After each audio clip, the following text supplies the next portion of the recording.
नमस्कार दोस्तों, मैं आर्यस सर आपका अपनी यूट्यूब क्लास आर्यस एजुकेशनल क्लासेज में स्वागत करता हूं। आशा करता हूं आप सब घर पर होंगे, सुरक्षित होंगे। चलिए आज हम बात करते हैं समुच्चारित भिन्नार्थक शब्द। ठीक है, तो समुच्चारित भिन्नार्थक शब्द वो होता है जो देखने में दोनों शब्द जो होते हैं एक जैसे लगते हैं, लेकिन उनका अर्थ क्या होता है, अलग होता है। हम इसके परिभाषा की बात करें तो लिखा है कि बहुत से शब्द ऐसे होते हैं जिनका उच्चारण समान होता है। ठीक है, कह रहा है कि बहुत से शब्द ऐसे होते हैं जिनका उच्चारण क्या होता है, समान होता है। ऐसा लगता है कि दोनों शब्द एक ही हैं। वहाँ पर देखिए, परंतु उनके अर्थ भिन्न भिन्न होते हैं। यानी जो दो शब्द आपको दिखेंगे वो दोनों तो समान दिखेंगे लेकिन अलग रहेंगे, और उनके अर्थ भी क्या होंगे, अलग अलग होंगे। इस प्रकार के शब्दों को समुच्चारित भिन्नार्थक शब्द कहते हैं। ठीक है, इन्हीं शब्दों को क्या कहते हैं, समुच्चारित भिन्नार्थक शब्द। ठीक है, यानी ऐसे शब्द जिनका उच्चारण समान होता है परंतु उनके अर्थ क्या होते हैं, अलग होते हैं, उनको क्या कहते हैं, समुच्चारित भिन्नार्थक शब्द। ठीक है, या इसे युग्म शब्द या फिर समानाभास शब्द भी कहते हैं। युग्म शब्द, युग्म का मतलब होता है जोड़ा, यानी जो शब्द हैं वो एक प्रकार के जोड़े के समान हैं। ठीक है, तो जो जोड़ा होता है लगभग देखने में समान ही होता है।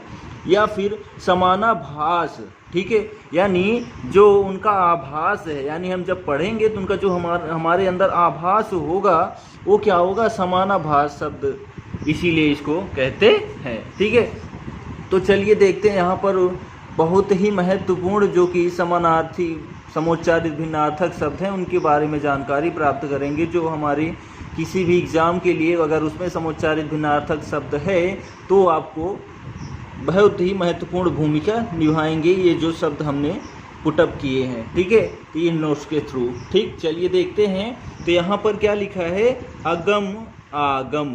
ठीक है, अगम आगम, इन दोनों को अगर हम देखें तो देखा जाए तो सेम है, यानी जो समुच्चारित भिन्नार्थक शब्द है युग्म शब्द के रूप में है। यहाँ पर आ जो है आ हो गया है। ठीक है, छोटा आ बड़ा आ में बदल गया और पूरा शब्द वही है, लेकिन इनके अर्थ क्या हो गया है। अगम आगम मीन्स क्या होता है, दुर्लभ और उत्पत्ति। ठीक है, अगम आगम का मतलब क्या होता है, अगम मीन्स दुर्लभ और आगम मीन्स क्या होता है, उत्पत्ति होता है। ठीक है, नेक्स्ट शब्द क्या है कि धरा और धारा। ठीक है, धरा धारा, तो धरा से क्या होता है, पृथ्वी होती है, धारा से क्या होता है, और प्रवाह होता है, यानी धरा धारा से क्या होता है, पृथ्वी और प्रवाह। ठीक है, नेक्स्ट है अंश अंश।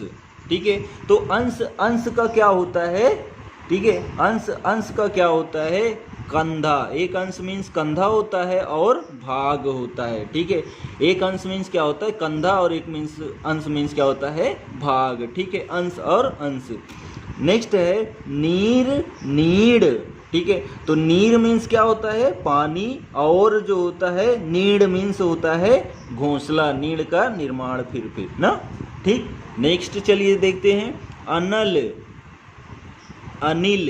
ठीक है, तो अनल मीन्स क्या होता है, अग्नि, और अनिल मीन्स क्या होता है, वायु, यानी अनल अनिल का अर्थ क्या होगा, ठीक है, अग्नि और वायु। ठीक है, चलिए नेक्स्ट है निर्माण निर्वाण।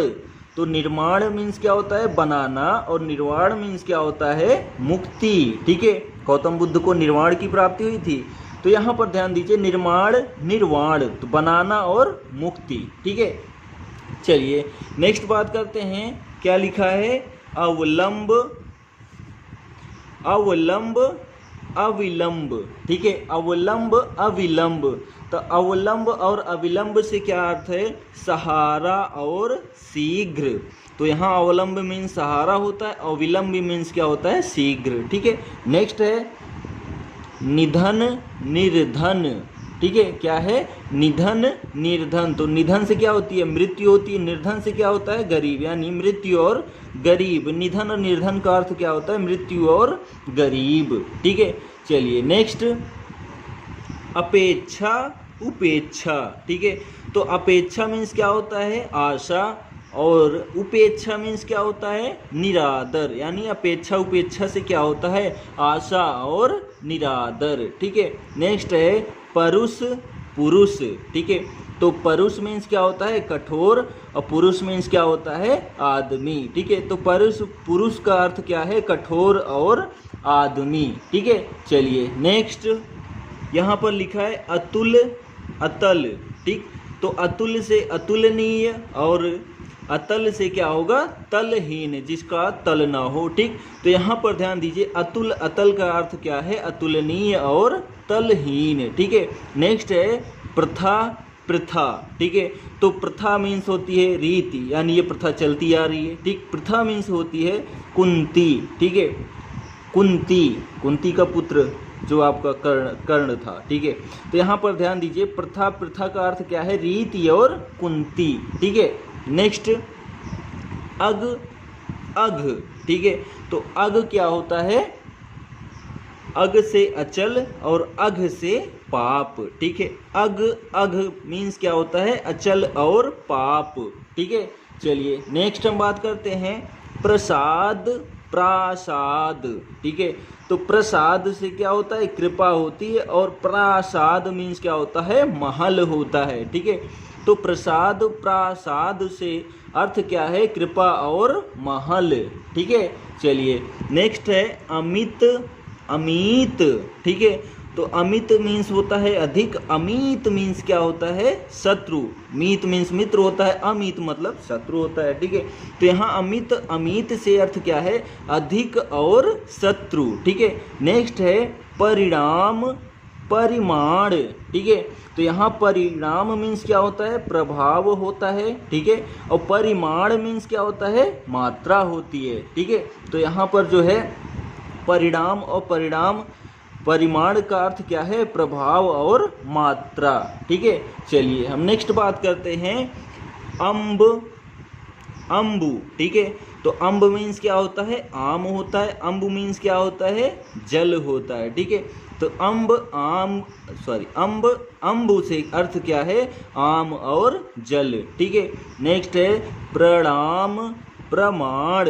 ठीक है, तो प्रणाम से क्या होता है, अभिवादन होता है, प्रमाण से क्या होता है, साक्षी होता है। ठीक है, तो यहाँ पर ध्यान दीजिए प्रणाम प्रमाण। ठीक, तो इसका अर्थ क्या है, अभिवादन और साक्षी। ठीक, चलिए नेक्स्ट हम बात करते हैं आदि आदि। ठीक है, क्या लिखा है, आदि आदि। ठीक, तो आदि से क्या अर्थ है, आरंभ, आदि से क्या है, अभ्यस्त। ठीक है, आदि आदि से क्या है, आरंभ और अभ्यस्त। ठीक है, चलिए नेक्स्ट हम बात करते हैं परिणति परिणीत।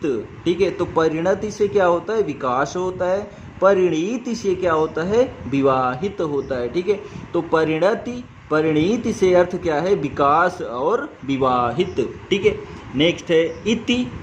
ठीक, क्या है नेक्स्ट, इति इति। ठीक है, तो इति से अर्थ क्या होता है, अंत, इति से क्या अर्थ होता है, विपत्ति। ठीक है, इति ईति से क्या अर्थ होगा, अंत और विपत्ति। ठीक है, चलिए नेक्स्ट हम बात करते हैं पावन पवन।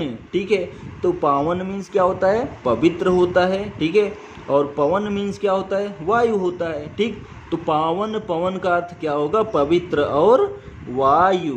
ठीक है, चलिए हम नेक्स्ट बात करते हैं, क्या लिखा है कि उद्धत। क्या लिखा है, उद्धत उद्धत।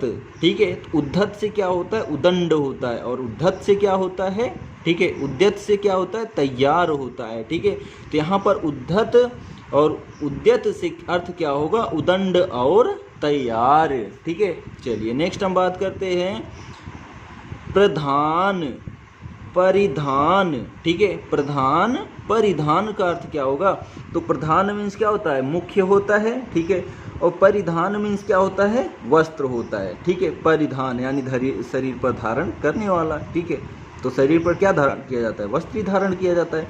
तो प्रधान परिधान का अर्थ क्या है, मुख्य और वस्त्र। ठीक है, तो चलिए नेक्स्ट हम बात करते हैं, क्या लिखा है कि और क्या लिखा है, और, ठीक है। तो और से क्या होता है, किस और यानी तरफ, और मीन्स क्या होता है, तथा। और से अर्थ क्या होगा, तरफ और तथा, ठीक है। नेक्स्ट हम बात करते हैं, क्या लिखा है, परीक्षा, ठीक है। तो परीक्षा मीन्स क्या होती है, जांच होती है, ठीक है। परीक्षा मीन्स क्या होता है, कीचड़, ठीक है। पर इच्छा यानी जिस पर इच्छा ना हो, यानी गंदी ही चीज होगी, ठीक है। तो यहाँ पर परीक्षा का अर्थ क्या होगा, जांच और कीचड़, ठीक है। तो यहाँ पर कुछ शब्द जो समुच्चारित भिन्नार्थक शब्द थे उनके बारे में आपको जानकारी दी। आशा करते हैं आपको समझ में आई होगी। जय हिंद, धन्यवाद।